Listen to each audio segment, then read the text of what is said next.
Hey guys, welcome back to my channel. Thank you so much for subscribing. You know, I have the same way that I start all of my videos, which is to thank you guys for taking the time out to watch these videos and just taking the time out to learn and invest in yourself. So I'm super grateful for that, and we're gonna just dive right into more learning.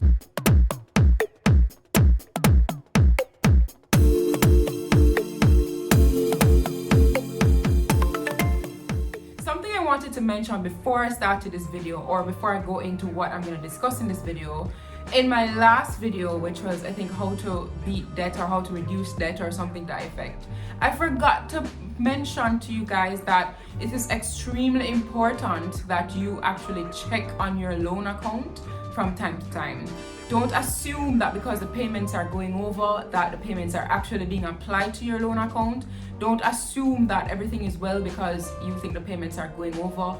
Sometimes it may be that the payments are actually going over but they're not applied to the account, or it may be that you haven't actually sent the money to the account. So for example, if you have a standing order set up, sometimes it probably gets dislodged and the standing order will not take effect. So make sure you check on your loan account even though you are paying every month. Check on it at certain intervals.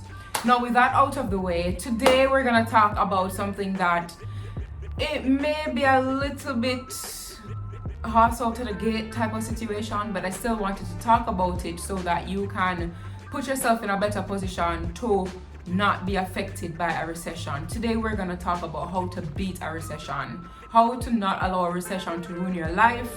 That is a topic for today. Now, first things first, what is a recession? That's a word that I've been hearing since I was a kid. It's a word that is thrown around and about a lot, especially when, you know, unemployment is down, or especially when something is happening in the country or in the world. People just throw around the word recession, but what does it actually mean? Now, a recession, according to, well, historically, a recession means that you have 2 consecutive quarters of negative growth in the economy. Let me break that down. It's very simple. All it means is that you had 6 months straight of no growth or negative growth. When economists measure the growth of an economy, they put it in percentage form. So they'll tell you, oh, this year we had 1% growth in the economy, or 2% growth in the economy, 3% growth in the economy. So when a recession is declared, it means that they would have had negative 1% growth or negative 2% growth. It is negative growth. No growth happened. In fact, the economy shrunk.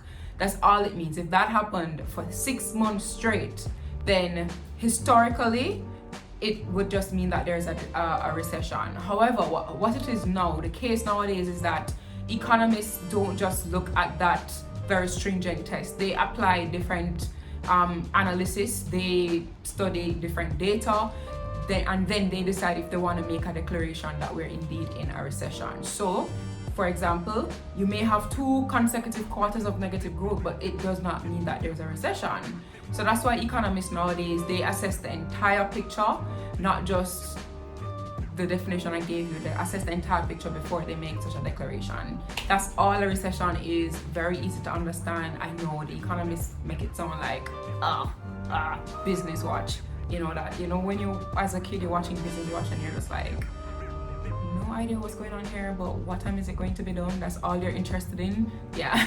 But no, that's, you know exactly what a recession is. Now, how can you beat a recession? As I said in the beginning of this video, they're throwing around the word recession now because of the COVID-19 pandemic. They're throwing around the word recession to say, hey, the world basically, you know, the economies have shrunken, and so this is why we're gonna declare a recession. So you may be watching this video and be like, yo, and I'm done affected by this already.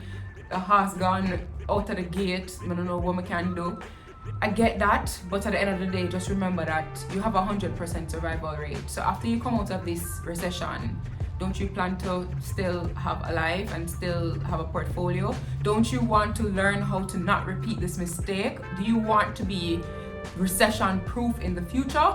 If you're interested in this, then you need to keep watching this video. The first tip I'm gonna give you as it relates to beating a recession is you need to have multiple sources of income. I said this day in, I said this day out, and I can't say I never tell you no. You need multiple sources of income. Recession, go recession, come, you need multiple sources of income. It's not just for you to have a comfortable lifestyle, full stop. For you to have a recession-proof portfolio, you almost always have to have multiple sources of income. I did a whole video on things you can do, I think from home or something to that effect, and I did another video giving you side hustle ideas. I'll give you even more ideas right now. You can become an inventory assistant. That's something I only learned about since I started selling books. It's somebody I think I'm gonna need pretty soon. All it means is that you getting some orders, instead of you having to package the orders and to deal with the orders coming in and the orders going out, you have somebody who does that. Now, this usually works, or this is usually the case for persons who are busy, persons who have other businesses or other jobs aside from the e-commerce business that they have. So yes, there's a thing called inventory assistant. In fact, actually what I should say, I don't know if that's the correct phrase, but that's what they do. You can Google it and find out the correct name, but it's a thing. You can actually get paid doing this, I'm telling you, okay? The next thing you can consider is e-commerce. There's nothing better than buying and selling. Buying and selling is one of the easiest ways to make money. Buy some products from, I don't know, Amazon, China, I don't know, buy some products from somewhere. You don't even have to go overseas. You can buy some products locally and resell them. Once you just put a markup on it, you're good. Just look into different items that you can sell, you can buy and sell, and you can take it from there. But at the end of the day, I tell you, honey, stay in your yard with your 195, it now cut it. You need to find a next source of income, buy some Q-Tex and put a markup on it and sell it back again, or I don't know, but you need to have another source of income. Another side hustle that you can look into. If you are bilingual or multilingual, if you speak Spanish, for example, like for me, if me didn't know about this, me did clock up my CXC Spanish. I came first in something in, I think, the Caribbean, something. I came first in something in Spanish. And now if you ask me, I'm very blotchy when it comes to that language. But if I had known that you can make money off of this kind of thing, I would take better care of my skill. Now, if you still speak Spanish or French or whatever it is, you can actually go online and offer your services. People will hire you. Go on Fiverr and list your service on Fiverr. May I tell you, Fiverr is like the next best thing, like since sliced bread. It is bomb, it is bad. I use it a lot. Just list yourself on there and you will be able to get some gigs if you're good at it. If you're good at reading, if you like reading and you are good at pointing out mistakes, you can even become a proofreader, a copy editor. All this means is that persons who write books, they'll send their manuscript to you and you go through, you find errors, you find grammatical errors, you advise them as to order and organization, that kind of a thing. But if you're good at this, you can list your service again on Fiverr. You have another website called Upwork, you can go on there too. But at the end of the day, let me tell you this is free. To list yourself on there is free. If you're at your yard not doing nothing, it's not gonna take none out of you. For list yourself on Fiverr, take a chance on yourself. If you end up landing a job, great. If you don't end up landing a job, then you never lost anything. But at least you would have tried. So they have listen, almost everything you can find on Fiverr. If you have a good smooth voice, you can become a voiceover actor. They literally will hire you to do that. You can even become a video explainer. People post videos on YouTube all the time where they have the content, but you have that person in the background explaining the content. That's a voiceover actor. You can get hired to do that too, and they make good money. So there are just so many things you can look into to actually land a side hustle. Just examine what you are good at. And I'm pretty sure if you're good at something and you have a passion for it, other people will see it. And that's usually when you get paid the big bucks or even any bucks at all. But the idea is that you need to get additional sources of income. Your 9-to-5 is not cutting it. In fact, just having a 9-to-5 is very dangerous. You are one step away from poverty. You are one step away from homelessness. I said this all the time on this channel. I hope you're not take me serious. If I forgot even buy 2 bag juice and resell it, you need to get another source of income. Not watching a face, not watching nobody else say. Just know that you have goals and you need to lock down your portfolio. So go after another source of income for me now, please. Thanks. The next tip I have for you to sort of make yourself recession proof is if you do have a 9-to-5, you need to protect your 9-to-5 at all costs. It's all about survival of the fittest. You need to make sure that you go above and beyond at your job. If you're going after a promotion, say for a manager, you need to start thinking like a manager. You need to start acting like a manager, because as an employer, I'm telling you, if I have to let go people, I'm gonna let go people who I can do without. You think I'm gonna let go people who I can't do without, and then do what my business I go suffer, and the little money when I make, I can't go make it again. So you make yourself indispensable. That's how it goes. If you're hired as an agent and say you got after a management position, or even if you're not going after a management position, but you're just a regular agent and recession look like it about to happen, you act like a manager. You have to think ahead of your boss. If you think ahead of your boss and you show them that, hey, you've hit the ground running and you know what you're doing, I can run your business for you and you can focus on other things.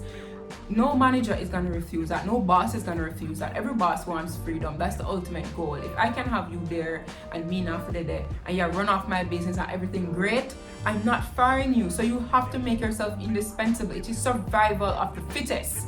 I'm telling you, survival of the fittest. You have to go in our caveman mentality. But not tell if you kidnap and eat them and but that means say you need to make sure that you make yourself indispensable. That's it. The next thing we're gonna talk about is your emergency fund. Now, it's good. I really want you to try to protect your 9 to 5, but some cases it's just inevitable that you have to lose your job, you have to be fired based on the economy. If you are one of those people, if you have an emergency fund, you won't be ruined, because this is what you had the emergency fund for in the first place. So if you have an emergency fund, a proper emergency fund, a fully informed emergency fund, if you get fired, it gives you some time to look into additional sources of income, something else that you can do. If you don't have an emergency fund, I'm tired of telling you every day, almost every day I come on YouTube, I'm telling you, say, you need to have an emergency fund. One reason, recession/pandemic. Second reason, if an emergency comes up in terms of your health, you need to be able to take care of that. You need to be able to take care of your family if something happens. You need to have an emergency fund. And I'm getting to the point now where I just want to say, I just want to slap some sense into you to go and get one if you don't have one. But you need to have an emergency fund. And I'm not saying that you need to just wake up tomorrow and have the fun and that's how it's going to work. No, but you need to have a plan in place to get that done. You just need to take the first step. If you don't take the first step, you're just going to be stagnant. Nothing is going to happen. Take the first step as it relates to your plan to get your emergency fund down. Okay? The next thing you can do to make your portfolio recession proof is to diversify your portfolio. Do not invest too heavily in any one sector or any one business, because you know what happens? Let me tell you, say you invest heavily in real estate and something happens to the real estate market crashes, like 2008 recession. That's what I'm talking about. It's gonna wipe out your entire portfolio, because your entire portfolio is focused on real estate. So if something happens to the real estate sector, bye honey, that's you're done for. So what I'm trying to say is that you have some investments in real estate, but you also have some investments in the stock market. You've invested in your business, you've invested in other businesses. You have your portfolio diversified. You have some unit trusts here, some unit trusts there, that type of a thing. Don't put all your eggs in one basket. Don't invest only in the stock market, because if the stock market crashes, that is you're done for, RIP. So we want to avoid that, right? So just diversify your portfolio. Again, you don't need to do it where you just off the bat you're just trying to spread yourself so thin. No, it's okay to have a plan. Say this month you're gonna look into some unit trust, next month you're gonna look into the stock market, next month it's okay to have a kind of a plan. But if you get a $100,000, you just gotta dump the whole 100,000 in the stock market. So no, that's not how that works. You have to diversify to protect yourself and to protect your portfolio. The last tip I have for you is to downsize, and this depends on where you are in life, where you are in terms of your portfolio. If you are, say, for example, a single woman, you're not married, you don't have any kids, and you live in a 2-bedroom apartment, because without a recession you can afford it and you can comfortably afford it. But now that the recession is happening, and this recession looks like it's going on forever and ever, for example, you may want to get a 1-bedroom, because it not affect you if you get a 1-bedroom. You have a 2-bedroom and a 1 body you have. So it may make sense for you to get a 1-bedroom to just free up even more income. Even though you could comfortably afford it, you may want to just free up a little bit more income. You see the income that you free up, just put that towards your recession fund. That's another rainy day fund that you have. But that's an example that you can look into. Sometimes you're just not in a situation to downsize, or you're not in a position to downsize, and that's okay if obviously you're not living above your means. All it means is that you need to look for some additional sources of income. You need to make sure that you are protecting your 9 to 5, and just look at all the other tips that I would have mentioned to you in this video. So that's what the word of the day is Brazilian. I don't know if this is Brazilian, but Brazilian. Comment the word Brazilian to let me know that you have gotten to the end of the video. And you know what? If you have gotten to the end of the video, you are a real one. You're a true subscriber, and I really appreciate you. I really appreciate you. No, so I'm always grateful for you. I'm not afraid for telling you that. So thank you for watching. Don't forget to like, subscribe, comment, share. I will see you guys in my next video. Bye.